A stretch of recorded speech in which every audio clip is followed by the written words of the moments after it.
नमस्कार मु सुप्रिया शरधाबाली रे दला चकटा घटनारू 3 जण भक्तंकर मृत्यु हेबा एवं अनेक आहत हेबा पूरा परिस्थिति रथ परिचालना रे जो अस्वाभाविक व्यतिक्रम रही जल जल भाव सामना को आनीला एवं ए संपर्क रे घटना विभिन्न प्रकार समालोचना करा जायछि घटना को सरकार शासन प्रशासन कलर जो उत्तरदायित्व रहिबा कथा ए क्षेत्र रे तार अभाव मध्ये देखा जायछि। ए प्रसंग मानवाधिकार कमिशन का पाखरे पहुंची एवं मानवाधिकार कमिशन का पाखरे प्रसंग पहुंचाई मानवाधिकार कर्मी आम सहित जयंत दास रही। जयंत बाबू आपन को स्वागत करुछि। ए प्रसंग पूरी बासिंदा हिसाब रे आपन को निश्चिंत भाव रे व्यथित करिथिबो जे एते बड़ अघटन घटिगला व्यापक प्रस्तुति करा जाय रथ यात्रा पूर्व ता सत्ते अघटन को आपन केमिति देखुचंती प्रथम प्रतिक्रिया दियंतु। प्रथम कथा जो माने एक्चुअली डिवोटी भक्त सेमान प्रति कौन सी इम्पोर्टेंस नहीं गवर्नमेंट रे मुझे देखली कारण एटा आज कारण गत वर्ष मध्य एभली कांड होइतला एतरे मु गोटे चिट्ठी भी बारंबार लिखिथि जे कौन सी वीवीआईपी को मूवमेंट जो रथयात्रा भली एते भिड़ जगार न हो ता कारण हूँ कौन जो मैंने वीवीआईपी आसती जो सिक्यूरीटी रहे से जोगु भक्त मान बहुत असुविधा हुए जेहेतु गला थरक महान राष्ट्रपति आसी से विषय अनुरोध कर न आसवाई किंतु से आसवा जो सिक्यूरीटी आसीला से जोगु से जो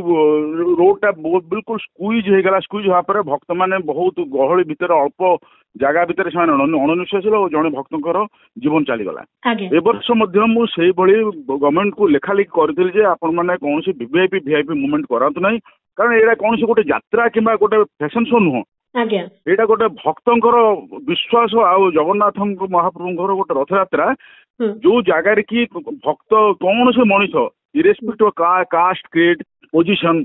ए बाबद समस्त समान जगन्नाथ सामने इवेन आम संविधान भी कहूँ सबू नागरिक समान अधिकार अच्छी से कौन से वीवीआईपी मूवमेंट हवा कि से शोबाजी हवा उचित नुह मोट उपर जो मैंने एक्चुअली चाहूँ आसवाक आज ए डिवोटी जगन्नाथ भक्त हिसाब से साधारण भक्त हिसाब से आसीपारे कौन सी जगार भी जदि से सिक्यूरीटी सब प्रोब्लेम होन्य भक्त को द्वारा डिस्टर्बांस होगी न आसवाटा ही उचित या द्वारा भक्त मानक मंगल हम समाज मंगल हम किंतु ए विषय ये गवर्नमेंट कर्णपात करिवार नाही से माने जो भली से दिन हैला काम मु गोटे कथा कहूची ता पूर्व दिन जो ये घटनार पूर्व दिन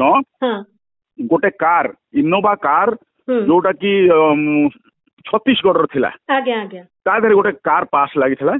जोटा कि जने वीडियो करले तापर जे अपन पासटा पाइले कोठू आश्चर्य करियो आपण जानिबे जे सेही जो कार पास लागिथिला सेतरे कार रो नंबर लिखाइ नथिला सेटा पुणी गुंडीचा घर पाखे जो रथ टणा हो टाइम से कार टी थिला से भली कार अनेक कार सेठी थिले मुझे फैक्ट फाइंडिंग कर जानली जो अप्रिय सत्य है बहुत गुड़े पास पुलिस पाखे जो मैंने कि मालती पाटपुर बस स्टाण्ड पाखे ड्यूटी कर अच्छी जे कौन से वीवीआईपी कि जनाशुना उच्चपदस्थ कर्मचारी किए पॉलिटिशियन अन्य राज्य कि एठार आसुचंती से पुलिस मान को इनफॉर्म कर दिया जाए गोटे गाड़ी पास लगे विदाउट कार नंबर से मैंने सुरखुरे आसी गुंचा बुली एठी गहली करी फेरी गला बेलू से कार पास टी पुणी रखी दि जाऊँ पुलिस द्वारा ये गोटे कांड होची जोटा कि एपर्यंत लोक लोचन को आसी ना आपण देखु से रथ टणा गला रथ टणा परदिन जो दिन पहुंडी हबार थिला राति 4टा बेलू भक्त माने समागम आरंभ हो जाइथिला। आपण देखिए गोटे सेठी अच्छी गोटे विद्यालय अच्छी से विद्यालय आगुरी पॉलिसी मेला होता सेटा हटई दे समुद्र कूल को नहीं निगला जो गोटे गरीब लोक जो मैंने आसिक किसी बेपार कर पेट पर लात मारगला प्रथम कथा। द्वितीय कथा जदि से खाली करदेला कहीं खाली गला ना जो आदानी जी से रोषे हम माहालिया भोजन देवे से स्पेसटा रखागला जदि से स्पेसटा रखा जो जदि से स्पेसटा को पॉलिसी मेला जदि नहला ताहले जदि भक्तों गोटे रेस्ट टेंट करा जाइथांता रेस्ट करिया पेंका जेमति रेलवे स्टेशन पुरी रे अछि ताले होय तो ए एक्सीडेंट हेई नथांता बहुत लोक से विश्राम नहीं थांते विश्राम नहीं था पुलिस कहीपर तुम विश्राम स्थली से रथ चारिपट तुम गहली कर ना जिते पहुड़ खोली था से पुलिस तार कंट्रोल लोक छाड़ी था एक द्वितीय कथा आप देखिए से दिन ये विषय कहीं भी उठू ना ये जो बड़ बड़ लोक कथा बहुत कार वीवीआईपी मान कार पास सहित निज पिला स्त्री को धरिकी से समागम करते बहुत कार से जो से एरिया संकुचित हो गला कम्प्लीटली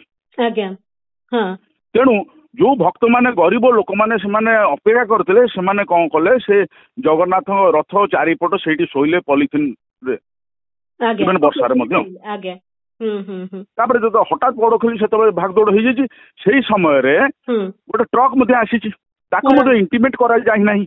जेहेतु से ट्रक टी भावी बर्तमान इन तो किसी ना लोक मैंने नथिबे तेणु से तार पशिची भितर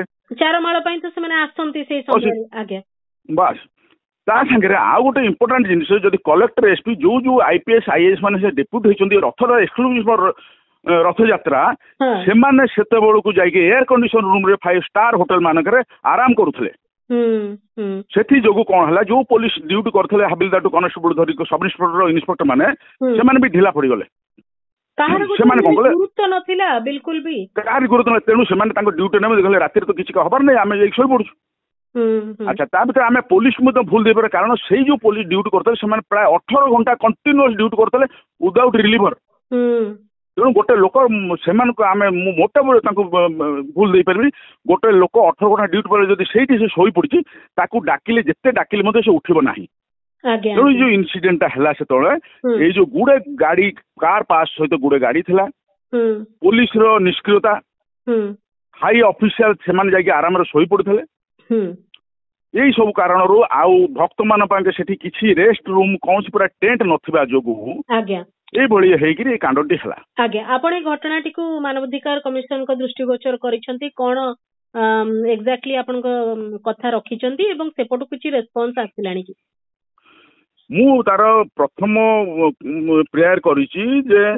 एटा को एनएचआरसी निजे निजर गोटे टीम फॉर्म करिकरी एठी स्पॉट को आस्किरी विजिट करिकरी एटा को इन्वेस्टिगेशन करूं कारण एटा गोटे दिन रो इंसिडेंट नुह एटा प्रति वर्ष हबो आउ ए बाबद रे मु केबे भी स्टेट गवर्नमेंट रिलाय कर परिनी कारण से माने आधर इन्वॉल्व अछंती मंत्री टू धरिकी आईएएस आईपीएस समस्त इन्वॉल्व अछंती तेणु निश्चित भाव जानी शुणी एटा को सप्रेस करदा चेष्टा करिवे आज्ञा सेति पय मु सेटा करछि द्वितीयटा हला मु करछि 30 लाख टका जो माने मृत होइछन तांको नेक्स्ट ऑफ किन की 30 लाख टका कंपनसेशन दिया जाऊ आउ ये कंपनसेशन टा गवर्नमेंट न दो जो जो कर्मचारी सरकारी ऑफिस जो माने एथरे दायी बाहरिबे इन्वेस्टिगेशन पर तांकर पेमेंट टू सेटा रिकवरी करा जाऊ माने पब्लिक मनी सेतरे न इन्वॉल्व हो बोली करी आपण न इन्वॉल्व हो आगे देखो आपण होगे मु आम टैक्स पेयर आम पैसाटा कौन गोटे कंपनसेशन देबे जने पुनी पब्लिक सेक्टर भूल करिया जो तार तार किसी गुरुत्व रहिबो नाही जदी ताठू डायरेक्ट रिकवरी न हुए माने कौन से प्रकार शिक्षा मिलुनी से ए क्षेत्र रे मिलुनी कारण यार गोटे अच्छी भी जजमेंट अच्छी सुप्रीम कोर्ट रो जो अच्छी गोटे पब्लिक जे आधरे जो मानव अधिकार हनन पाए दायी थिबो जदी कंपनसेशन किछि गोटे विक्टिम के दिया जिवो सेटा ताठू रिकवरी मध्य करा जाई पारिबो आज्ञा आज्ञा कोंतो आउ एटा निहात हवा दरकार भी जहा द्वारा कि याकू गोटे लेसन मिलिबो आगु माने जनरल भक्त जो माने तांकू पोको माछि बेला न देखिबे आज्ञा गोटे उत्तरदायित्व प्रति सजाग रहिबे करहिबे आगे बाबू एते वर्ष आपण पुरी रे रहिचंती एते निकटरू सब दिन देखुचंती सब कथा जानुचंती गुंडीचा मंदिर सम्मुख रे एते बड़ अघटन को तापुणी रथ यात्रा दिनर आहत हेबा प्रसंग सी गोटे भिन्न कथा बहुत लोक बहुत भिड़ कॉर्डन पास को नहीं समस्या हला विभिन्न प्रकार कथा बहुत अधिक जागा माड़ी बसिकिरी मंत्रिमंडल जोठी बसिथिले वीआईपी जोठी बसिथिले बहुत अधिक जागा माड़ी बसिकिरी तांकर आयोजन टी करथिबा बसिबा जागा टी करथिबा से अभियोग आछि बहुत किछि हेछि किंतु गुंडीचा मंदिर सम्मुख रे एबळी परिस्थिति उपजिबाटा गोटे चिंताजनक नुहे कि निश्चित आपण देखंतु गला वर्ष मध्ये गोटे सेही दिन जो दिन महाप्रभुंकर पहंडी विजय से दिन पड़ी जाइथिले जो बलवर्धन बाबू एक्जेक्ट सेही दिन गोटे वर्ष पर एई भली गोटे कांड घटिला आज्ञा आउ घटला कौन जो मैंने गरीब अति गरीब श्रेणी लोक से आहत हो गल ता संगे आ गोटे आश्चर्य कथा आप देखिए गोटे आम्बुलांस से नाला जो पुलिस मैंने से प्रत्यक्षदर्शी थे जस्ट ସେମାନେ ଛିଡା ହେଇଥିଲେ ସେମାନେ ଲାଚାର ହେଇକି କିଛି କରିବାକୁ ମାନେ ସେମାନେ କୌଣସି ପ୍ରକାର ହେଲ୍ପ ମଧ୍ୟ କଲେ ନାହିଁ। ସେଇ ଭିକ୍ଟିମ୍ ମାନେ ଯୋଉମାନେ ପଡିଯାଇଥିଲେ ତାଙ୍କ ରିଲେଟିଭ କି ଅନ୍ୟ ଲୋକ ଯୋଉ ଥିଲେ ସେମାନେ ଅଟୋ ଡାକିକି ସେମାନେ ତାଙ୍କୁ ସବୁ ନେଇଗଲେ ହସ୍ପିଟାଲକୁ। ଆଜ୍ଞା, ହେଲ୍ଥ ମିନିଷ୍ଟର କାହିଁକି ଆକାଉଣ୍ଟେବଲ ନ ହେବେ? କାରଣ ପ୍ରସ୍ତୁତି ବୈଠକରେ ତ ସମସ୍ତେ ସାମିଲ ହଉଛନ୍ତି। ଯୋଉମାନେ ପ୍ରସ୍ତୁତି ବୈଠକରେ ଥିଲେ ସେମାନେ ସମସ୍ତେ ଆକାଉଣ୍ଟେବଲ ହବା ଉଚିତ। ସେ ଖାଲି ଏସପି ଆଉ କଲେକ୍ଟରଙ୍କୁ ତାଙ୍କ ଉପରେ ଦୋଷ ଝାଡି ଦେଇକି ଚୁପ୍ ହେଇ ବସିବେ। ଆଉ ଗୋଟେ ମୁଁ ଇଣ୍ଟରେଷ୍ଟିଂ କଥା କହୁଛି, ଆପଣ ଦେଖନ୍ତୁ ଏଇ ଯୋଉ କଲେକ୍ଟର ଯିଏ ଥିଲେ ଆପଣ ତାଙ୍କର ମୁଁ କାହାକୁ ବ୍ୟକ୍ତିଗତ ଟିପ୍ପଣୀ କରିବାକୁ ଚାହେଁନି, କିନ୍ତୁ ଆପଣ ଦେଖନ୍ତୁ ତାଙ୍କ ହେଲ୍ଥ କଣ୍ଡିସନ ଆପଣ ଦେଖିଛନ୍ତି କି ସେ ପ୍ରାୟ 150 କିଲୋ ଓଜନର। ଆପଣ ମତେ ଗୋଟେ କଥା କୁହନ୍ତୁ, ସେ ନିଜ ଚେୟାରରୁ ଉଠିବାକୁ ତାଙ୍କୁ 5 ମିନିଟ୍ ଲାଗେ 10 ମିନିଟ୍ ଲାଗେ। ଏଇଭଳି ଲୋକକୁ ଆପଣ କେମିତି ଡେପୁଟ କଲେ କଲେକ୍ଟର ପୁରୀରେ that to during car festival? ଯୋଉ ଲୋକକୁ ଚେୟାରରୁ ଉଠିବାକୁ 10 ମିନିଟ୍ ଲାଗିବ ସେ କେମିତି ଗୋଟେ ସ୍ପଟକୁ ଇମିଡିଏଟଲି ଭିଜିଟ୍ କରିପାରିବ ମତେ କୁହନ୍ତୁ ଆଗେ। ଆଜ୍ଞା, ଗୋଟେ ମୋବିଲିଟିର ସମସ୍ୟା ରହିଥିବ ବୋଲି ନିଶ୍ଚିନ୍ତ ଗୋଟେ କଲେକ୍ଟର ଫିଜିକାଲି ଫିଟ୍ ହବା ଦରକାର। ଗୋଟେ ଡିଷ୍ଟ୍ରିକ୍ଟର କଲର ସେ ସବୁ କୋଉ ସେକ୍ରେଟାରୀରେ ବସୁନାହାନ୍ତି। କଲେକ୍ଟର ମାନେ ସେମାନେ ପ୍ରତି ଜାଗା ବୁଲିବେ, ପ୍ରତି ଲୋକଙ୍କ କଥା ବୁଝିବେ, ସବୁଠି ଯିବେ ବି। କିନ୍ତୁ ଏଇ ଯୋଉ ପ୍ରକାର ତାଙ୍କର ହେଲ୍ଥର କଣ୍ଡିସନ, ଏଇଭଳି ଲୋକକୁ କେମିତି ମୁଖ୍ୟମନ୍ତ୍ରୀ କି ଦେଖାଗଲାନି ଏଇଭଳି ଲୋକକୁ ପୁରୀ ଭଳି ଜାଗାରେ ଦ୍ୟାଟ୍ ଟୁ ଡ୍ୟୁରିଂ ରଥଯାତ୍ରା ମଧ୍ୟରେ ଗୋଟେ ତାଙ୍କୁ ଏଠି ଡେପୁଟ କରାଯାଏ ଆଜ କଲେକ୍ଟର। ବାବୁ ସେ ସେଇ ହେଲ୍ଥ କଣ୍ଡିସନ ସହିତ ଯଦି ମାନେ କାମ କରିବାକୁ ସକ୍ଷମ ଥିବେ ତେଣୁକରି କୌଣସି ସମସ୍ୟା ହଉନଥିବ। ଯଦି ଅସୁବିଧା ନ ହେଇଥାନ୍ତା ହୁଏତ ତାଙ୍କ ହେଲ୍ଥ କଣ୍ଡିସନ କୁ ନେଇକରି ନାଇଁ ଏଇପରେ ମୁଁ ଆଗରୁ ମଧ୍ୟ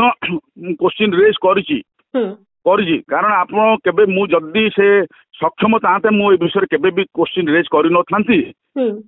ବୁଝିପାରୁଛନ୍ତି ମୋର କହିବା କଥା, ଗୋଟେ ଲୋକ ହେଲ୍ଦି ହେଲେ ମାନେ ହେଲ୍ଥ ଠିକ ଥିଲେ ସେ ଲୋକଟି କାମ କରିପାରିବ। କିନ୍ତୁ ହେଲ୍ଥ ତାଙ୍କର ଠିକ ନାହିଁ, ସେ ପାଦେ ଦୌଡ଼ିକି ମଧ୍ୟ ଯାଇପାରିବେ ନାହିଁ। ଚାଲିକି ଯିବାକୁ 50 ମିଟର ତାଙ୍କୁ 20-25 ମିନିଟ୍ ଲାଗିବ। ତେଣୁ ଏଇଭଳି ଲୋକ ଯିଏ ମାନେ ଯାହାର ହେଲ୍ଥ କଣ୍ଡିସନ ଠିକ ନାହିଁ ତାଙ୍କୁ କେମିତି ଆପଣ ତାଙ୍କୁ ଅନ୍ୟ କୋଉଠି ବସାନ୍ତୁ। ଆପଣ ସେକ୍ରେଟାରୀ ବହୁତ ଜାଗା ଅଛି ଯୋଉଠି ବସି ରହିକି କାମ କରିହବ। କିନ୍ତୁ କଲେକ୍ଟର ଭଳିଆ ପୋଷ୍ଟରେ ଏଇଭଳି ଲୋକଙ୍କୁ କେବେ ବି ଡେପୁଟ କରିବା ଉଚିତ ନୁହେଁ। ଯୋଉ ଟିମ୍ ବର୍ତ୍ତମାନ ପୁଣି ନୂଆକିରି ଯୋଉମାନଙ୍କୁ ଦାୟିତ୍ୱ ଦିଆଗଲା ସେମାନେ ମଧ୍ୟ ବିଗତ ଦିନରେ କିଛି କିଛି ପ୍ରସଙ୍ଗ ହେଇଛି, ବିବାଦୀୟ ହୋଇଛନ୍ତି, ସମାଲୋଚିତ ହୋଇଛନ୍ତି। କିନ୍ତୁ ଗୋଟେ ଅଭିଜ୍ଞତା କଥା କୁହାଯାଉଛି, ଏବେ ଯୋଉ ଟିମ୍ ସାମ୍ନାକୁ ଆସିଛନ୍ତି ସେଇ ଟିମ୍ କୁ ନେଇକରି ଆଗାମୀ ସମୟ ଗୁଡିକ ସବୁ ଭଲରେ ହେଇପାରିବ ଏଇ ବିଶ୍ୱାସ ପୁରୀ ବାସିନ୍ଦାଙ୍କ ଭିତରେ ଅଛି। ଯୋଉମାନେ ଆସିଛନ୍ତି ଅତିଥି, ଯୋଉମାନେ ଭକ୍ତ ଆସିଛନ୍ତି, ଯାତ୍ରୀ ଆସିଛନ୍ତି, ତାଙ୍କ ଭିତରେ ସେ ବିଶ୍ୱାସ ଆସୁଛି କି? କାରଣ ଗୋଟେ ବଡ ଅଘଟଣ ପରେ ଲୋକଙ୍କ ମନ ଭିତରେ ବହୁତ ଶଙ୍କା ଥାଏ, ଗୋଟେ ଅବିଶ୍ୱାସର ବାତାବରଣ ଥାଏ। ନିଶ୍ଚିନ୍ତ ଭୟ ଆସିଯାଇଛି ଲୋକଙ୍କ ଭିତରେ। ମୋର ମଧ୍ୟ ଏ ପର୍ଯ୍ୟନ୍ତ ମୋର ବି ଭୟ ଆସିଯାଇଛି ଯେ ଆଗକୁ ଏମିତି କିଛି ପୁନରାବୃତ୍ତି ନ ହବ ବୋଲିଆ। ଆପଣ ବିଶ୍ୱାସ କରିବେ ମୁଁ ଏଇଟା ବାସିନ୍ଦା ହେଇକି ଏପର୍ଯ୍ୟନ୍ତ ମଧ୍ୟ ମୁଁ ଗୁଣ୍ଡିଚା ଘରକୁ ଯାଇନାହିଁ। ତାର କାରଣ ହେଲା ଭିଡ ଆଉ ତାର ଅବ୍ୟବସ୍ଥା। ଆଜ୍ଞା। ଆଉ ଦ୍ୱିତୀୟ କଥା ହେଲା ମୁଁ ବର୍ତ୍ତମାନ ଟ୍ୱିଟ୍ କରିକି ମୁଖ୍ୟମନ୍ତ୍ରୀ କି ରିକ୍ୱେଷ୍ଟ କରିଛି, ଯୋଉ 12-14 ହଜାର ଆପଣ ପାସ୍ ଦେଇଛନ୍ତି, ଇସ୍ୟୁ କରିଛନ୍ତି, ଆପଣ ଇସ୍ୟୁ କରିଛନ୍ତି କି ବିକ୍ରି କରିଛନ୍ତି ମୁଁ ସେଇଟା ଜାଣିନି। କିନ୍ତୁ ସେ ସବୁ ପାସ୍ କୁ ନଲ୍ ଆଣ୍ଡ ଭଏଡ୍ ମାନେ ଅବୈଧ ଡିକ୍ଲେୟାର କରନ୍ତୁ। କୌଣସି ପାସ୍ ଧାରୀ ଗାଡି କିମ୍ବା ପାସ୍ ଧାରୀ ଲୋକ ନା ତ କଡନରେ ପଶିବ ନା ପୁରୀ ଭିତରେ ପଶି ପାରିବ ଅନ୍ୟ ଲୋକଙ୍କ ସାଙ୍ଗରେ। ଯଦି ଏଇଟା ଆଜି କି କାଲି ଭିତରେ କରିଦିଆଯାଏ ଆପଣ ଦେଖିବେ ବାହୁଡାଠୁ ଧରି ସୁନାବେଶ ପର୍ଯ୍ୟନ୍ତ ସବୁ କିଛି ଠିକ ଠାକ ଚାଲିବ। କାରଣ ଏଇଭଳି ଯୋଉ ପାସ୍ ଧାରୀ 20-30 ହଜାର ଗାଡି ଆସି ପହଞ୍ଚିବ କୋଉଠି ରହିବ ଆଜ୍ଞା ପୁରୀରେ ମତେ କୁହନ୍ତୁ। କାହିଁକି ଆପଣ ଦେବେ? ଇଏ କି ଭିଭିଆଇପି କଲଚର ମୁଁ ବୁଝିପାରୁନି। ମୁଖ୍ୟମନ୍ତ୍ରୀ କି ଭିଭିଆଇପି? ସେ ଜଣେ ଲୋକ ପ୍ରତିନିଧି, ମୁଁ ଭୋଟ ଦେଲେ ସେ ସେଠି ପଶୁଛନ୍ତି, ମୋ କାମ କରିବାକୁ ସେ ଡେପୁଟି ହେଇଛନ୍ତି। ଭିଭିଆଇପି ଏ କଲଚର ବ୍ରିଟିଶ କଲଚର ଏଠି କଣ ଚାଲିଛି ମୁଁ ଆଶ୍ଚର୍ଯ୍ୟ ମତେ ଲାଗୁଛି। ଏଇଭଳି ଉଚ୍ଚାରଣ ବି ସେ କେମିତି କରୁଛି ଭିଭିଆଇପିଙ୍କ ଜାଗା ଏଇଟା ଭିଆଇପିଙ୍କ ଜାଗା। What is this? ତେଣୁ ବର୍ତ୍ତମାନ ମୁଖ୍ୟମନ୍ତ୍ରୀଙ୍କୁ ଆପଣ ମାଧ୍ୟମରେ ମୁଁ ଅନୁରୋଧ କରୁଛି, ସୋସିଆଲ ମିଡିଆରେ ଦେଇ ସାରିଛି ଯେ ଆଜି ସୁଦ୍ଧା କି କାଲି ଭିତରେ ସେ ସବୁତକ ପାସ୍ କୁ ଅବୈଧ କରିଦିଅନ୍ତୁ। ସମସ୍ତେ ଜେନେରାଲ ପବ୍ଲିକ କିମ୍ବା ଗୋଟେ ସାଧାରଣ ଡିଭୋଟି ହିସାବରେ ଆସନ୍ତୁ। ଯାହାର ଇଚ୍ଛା ହବ, ଯାହାର ଭକ୍ତି ଭାବ ସେ ନିଶ୍ଚିନ୍ତ ଆସିବ। ଯିଏ ଚାହିଁବ ମୁଁ ଗୋଟେ ଟୁରିଷ୍ଟ ହେଇକି ଯିବି ସେ 10 ଥର ଭାବିବ ଏଠି ଆସିବାକୁ। ଆଜ୍ଞା, ମୁଁ ଶେଷ ପ୍ରତିକ୍ରିୟା ଆପଣଙ୍କୁ ଚାହିଁବି ଜାଣିବା ପାଇଁ ଯେ କଣ ଫରକ ଦେଖୁଛନ୍ତି ବିଗତ ବର୍ଷ ମାନଙ୍କର ପରିଚାଳନା ଆଉ ଏ ବର୍ଷର ପରିଚାଳନାରେ? ବହୁତ ଫରକ ଅଛି। ସବୁ ସମସ୍ତେ ଯିଏ ଯେଝା ଜାଗାରେ ଯାହା କରୁଛନ୍ତି କେହି କାହା ପ୍ରତି ଆକାଉଣ୍ଟେବୁଲ ନହେଲେ ମୁଁ ଶୁଣିଲିଣି, ମୁଁ ଜାଣିଲିଣି ମଧ୍ୟ। ଧର କଲେକ୍ଟର କାହା ପ୍ରତି ଆକାଉଣ୍ଟେବୁଲ ନୁହଁ, ତାପରେ ସେଠି ଯିଏ ଆଡମିନିଷ୍ଟ୍ରେଟର ଅଛନ୍ତି ସିଏ ବି କାହା ପ୍ରତି ଆକାଉଣ୍ଟେବୁଲ, ସିଏ ବି ପଚାରୁନାହାନ୍ତି, କାହା କମ୍ୟୁନିକେଟ କରୁନାହାନ୍ତି କିଛି। ତେଣୁ ଏଇନେ ଯେ ନୂଆ ବି ଆସିଛନ୍ତି ହଠାତ୍ ଚେଞ୍ଜ ହେଇଛନ୍ତି ହଁ ହୁଏତ ପୂର୍ବ ବର୍ଷର ଅନୁଭୂତି ଥିବ କିନ୍ତୁ ତାଙ୍କ ଅନୁଭୂତି ଟାଇମ ମଧ୍ୟ ଗୋଟେ ଗଲା ବର୍ଷ ଜଣେ ମରିଛି ଲୋକ 400-500 ଲୋକ ଆହତ ହେଇଥିଲେ ତେଣୁ ତାଙ୍କ ଅନୁଭୂତିର କିଛି ଫାଇଦା ନାହିଁ। ପୁଣି ନବକଳେବରର ସେ ଜଣେ ଆସିକି ଅଛନ୍ତି ସେତେବେଳେ ବହୁତ ପ୍ରକାର ଅସୁବିଧା ହେଇଥିଲା ସେ ବି ସେ ବି ବହୁତ ପ୍ରକାର ଦୁର୍ନୀତିରେ ଗ୍ରସ୍ତ ଥିଲେ ଆଉ ବିଭିନ୍ନ ପ୍ରୋବ୍ଲେମ ହେଇଥିଲା ସେଇ ଟାଇମରେ। ତେଣୁ ଏମାନଙ୍କୁ ହାପାଜେଡଲି ଆପଏଣ୍ଟମେଣ୍ଟ କରିଦେବା ଗୋଟେ ଲୋକଙ୍କୁ ସନ୍ତୁଷ୍ଟ କରି ମାନେ ଲୋକଙ୍କୁ ସେମାନେ ଭୁଆଁ ବୋଲଉଛନ୍ତି। ଏଇ ଯୋଉ 25 ଲକ୍ଷ ଆୱାର୍ଡ କରିଛନ୍ତି କମ୍ପନସେସନ ମୋ କହିବା କଥା ସେ 25 ଲକ୍ଷ ଟା ଆୱାର୍ଡ ଟା ଦେଇକିରି ସେ ପବ୍ଲିକ ଡୋମିନରେ ସେଟାକୁ ତା ପ୍ରମାଣ ମଧ୍ୟ ଦିଅନ୍ତୁ କାରଣ ମୋର ବିଶ୍ୱାସ ନାହିଁ ଯେ ଏ 25 ଲକ୍ଷ ସରକାରଙ୍କଠୁ ଯୋଉମାନେ ମାନେ ମୃତ ହେଇଛନ୍ତି ତାଙ୍କ ପରିବାର ମିଳିବ କାରଣ ଗତ ବର୍ଷ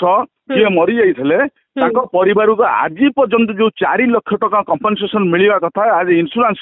ସେ ଆଜି ପର୍ଯ୍ୟନ୍ତ ମିଳିନାହିଁ କାରଣ ମୁଁ ଏଇଭଳି କେସ୍ଟି ତାଙ୍କର କରିଥିଲି NHRC ରେ ଗଲା ବର୍ଷ ଏବେ ଏଇ 2 ତାରିଖରେ 2/6/2025 NHRC କହିଛନ୍ତି ଯେ ଯୋଉ କହିଛନ୍ତି ଆପଣ 4 ଲକ୍ଷ ଟଙ୍କା କମ୍ପନସେସନ କିମ୍ବା ଇନ୍ସୁରାନ୍ସ ପଇସା ତାଙ୍କ ପରିବାରକୁ ମିଳିବ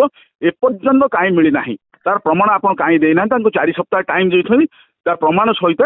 ଆମକୁ ପଠାନ୍ତୁ ବୋଲିକା ତା ମାନେ ଯୋଉ ଲୋକଟି ମରିଯାଇଥିଲେ ତାଙ୍କ ପରିବାରକୁ ଆଜି ପର୍ଯ୍ୟନ୍ତ କମ୍ପନସେସନ ମିଳିନାହିଁ ଗଲା ବର୍ଷର ତେଣୁ ଏଇ ଯୋଉ 25 ଲକ୍ଷ ଇଏ କହୁଛନ୍ତି ହୁଏତ ଦେବେ କି ନଦେବେ ମୁଁ ବି ଜାଣିପାରୁନି ନା ଇଏ ଗୋଟେ ସେଲ୍ଫ ପ୍ରୋପାଗାଣ୍ଡା। ଆଜ୍ଞା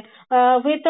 ଯାହା ସୂଚନା ମିଳିଛି ଯେ ପ୍ରାୟ ଦେଇଛନ୍ତି ବୋଲିକିରି କିନ୍ତୁ ତଥାପି ଯୋଉ ସନ୍ଦେହଟି ଆପଣଙ୍କ ମନରେ ଅଛି ସେ ସନ୍ଦେହ ମୋଚନ ବି କରିବା ଦରକାର ବହୁତ ଲୋକଙ୍କ ମନରେ ସେ ସନ୍ଦେହ ମୋଚନ ହବା ଦରକାର। ଦିଆଯାଇଛି ନାହିଁ ତାର ଚେକ୍ କି କୋଉ ବାଟ ଦେଲେ ସେ ପ୍ରମାଣ ଦିଅନ୍ତୁ ଆମକୁ ଯେ ଆମେ ଜାଣିଛୁ ପ୍ରକୃତରେ ଯୋଉମାନେ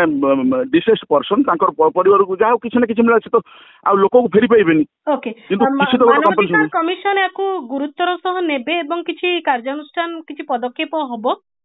ନାଇଁ ନିଶ୍ଚିନ୍ତ ହବ ଆଜ୍ଞା ତା କାରଣ ହଉଛି ଏଇଟା ଗୋଟେ ଜଘନ୍ୟ ଅପରାଧ କହିବାକୁ ଗଲେ ଚଳିବ ମନମୁଖୀ କାର୍ଯ୍ୟ ଚାଲିଛି ଯଦି ଏଇଭଳି ଚାଲିବ ଆଗକୁ ବହୁତ ଲୋକ ମୃତାହତ ହେବେ ହିଁ ହେବେ ଆଉ କେହି ଶୁଣିବେନି ଯଦି ମାନବାଧିକାର କମିଶନ ଏଇଟାକୁ ସିରିୟସଲି ନ ନେବେ ତାହେଲେ ଏଇଭଳି ମାନବତା ହନ କଣ୍ଟିନ୍ୟୁ ରହିବ। ତେଣୁ ମୁଁ ଆଶା କରୁଛି ଯେହେତୁ ସେଥିରେ ଜଣେ ଓଡ଼ିଆ ଜଜ୍ ଯିଏ ସେଠାର ମେମ୍ବର ବି ଅଛନ୍ତି ଆମ ଓଡ଼ିଶା ହାଇକୋର୍ଟର ଯିଏ ରିଟାୟାର୍ଡ ଜଜ୍ ମୁଁ ଆଶା କରୁଛି ସେ ନିଶ୍ଚିନ୍ତ କମ୍ ସେ କମ୍ ଏଇ ବିଷୟ ଉପରେ ସେ ନିଶ୍ଚିନ୍ତ ତାଙ୍କର ଅନୁଭୂତି ବି ଅଛି ସେ ଏଇ କେସ୍ଟିକୁ ସିରିୟସଲି ନେଇ ମୁଁ ଯୋଉ ପ୍ରେୟାରଟି କରୁଛି ଯେ ସେ ନିଜେ ତାଙ୍କର ଟିମ୍ ଆସିକି ଏଠି ଇନଭେଷ୍ଟିଗେସନ କରୁ ମୁଁ ଆଶା କରୁଛି ମୋ ପ୍ରେୟାରଟି ସେ ଶୁଣିବେ। ଓକେ ବହୁତ ବହୁତ ଧନ୍ୟବାଦ ଜୟନ୍ତ ବାବୁ ଆପଣ ମାନବାଧିକାର କମିଶନଙ୍କ ପାଖକୁ କଥାଟି ପହଞ୍ଚେଇଛନ୍ତି ଆମେ ବି ଚାହିଁବୁ ଏହା ଉପରେ ସେ ତୁରନ୍ତ ହସ୍ତକ୍ଷେପ କରନ୍ତୁ ଏବଂ ଗୋଟେ ସୁପାରିଶ ରହୁ ତାଙ୍କର ଏବଂ ଗୋଟେ ପଦକ୍ଷେପ ନିଆଯାଉ ଯେମିତି ଇଏ ଗୋଟିଏ ବର୍ଷ ଭିତରେ ସୀମିତ ନ ରହୁ ପରବର୍ତ୍ତୀ ବର୍ଷ ମାନଙ୍କ ପାଇଁ ମଧ୍ୟ ଗୋଟେ କିଛି ଶିକ୍ଷଣୀୟ କଥା କୁହନ୍ତୁ ଯେ ଏଇଆ କରିବା ଦରକାର ଆଉ ଏଇଆ କରିବା ଦରକାର ନୁହେଁ ଆଉ ଯାହା ଆପଣ କହିଲେ ଯେ ଭିଆଇପି କଲଚର ବନ୍ଦ ନହେଲା ପର୍ଯ୍ୟନ୍ତ ସାଧାରଣ ଭକ୍ତ ଏମିତି ହୀନସ୍ତା ହଉଥିବେ ଯାହା ଉପରେ ଗୋଟେ ପ୍ରତିବନ୍ଧକ ଲାଗିବା ଦରକାର। ବହୁତ ବହୁତ ଧନ୍ୟବାଦ ଜୟନ୍ତ ବାବୁ ଏତିକ ସମୟ ଦେଇଛନ୍ତି ଆଲୋଚନା ପାଇଁ। ଆମେ ଆଲୋଚନା କରୁଥିଲେ ଜୟନ୍ତ ଦାସ ମାନବାଧିକାର କର୍ମୀଙ୍କ ସହ ଯୋଉ ପ୍ରକାରର ଘଟଣା ଶରଧାବାଲି ନିକଟରେ ଘଟି ଯାଇଛି ଭକ୍ତଙ୍କର ମୃତ୍ୟୁ ହେବା ଅନେକ ଆହତ ହେବା ଚିକିତ୍ସାଧୀନ ରହିବା ଏବଂ ପୁରା ପ୍ରକରଣ ଭିତରେ ଏପର୍ଯ୍ୟନ୍ତ କେବଳ ନିଲମ୍ବନ ପର୍ଯ୍ୟନ୍ତ ହିଁ କାର୍ଯ୍ୟାନୁଷ୍ଠାନ ହେଇଛି କାହାକୁ ଜଣକୁ ବି ଉତ୍ତରଦାୟୀ କରି ସାମ୍ନାକୁ ଅଣାଯାଇନି ଗୋଟେ ବଡ କାର୍ଯ୍ୟାନୁଷ୍ଠାନ ନିଆଯାଇନି କେହି ଜଣେ ଉତ୍ତରଦାୟୀ ହେଇ ନିଜ ପଦବୀ ଛାଡି ନାହାନ୍ତି ଏ ତମାମ ଘଟଣା ଭିତରେ ମାନବାଧିକାର କମିଶନଙ୍କ ଉପରେ ଭରସା ରହିଛି ସେ କୋଉ ପ୍ରକାର ପଦକ୍ଷେପ ନେଉଛନ୍ତି କି କାର୍ଯ୍ୟାନୁଷ୍ଠାନ ପାଇଁ କହୁଛନ୍ତି ୟା ଉପରେ ଆମର ନଜର ରହିଛି ସ୍ୱତନ୍ତ୍ର ଆଲୋଚନାକୁ ଏଇଠି ରଖୁଛି ନମସ୍କାର।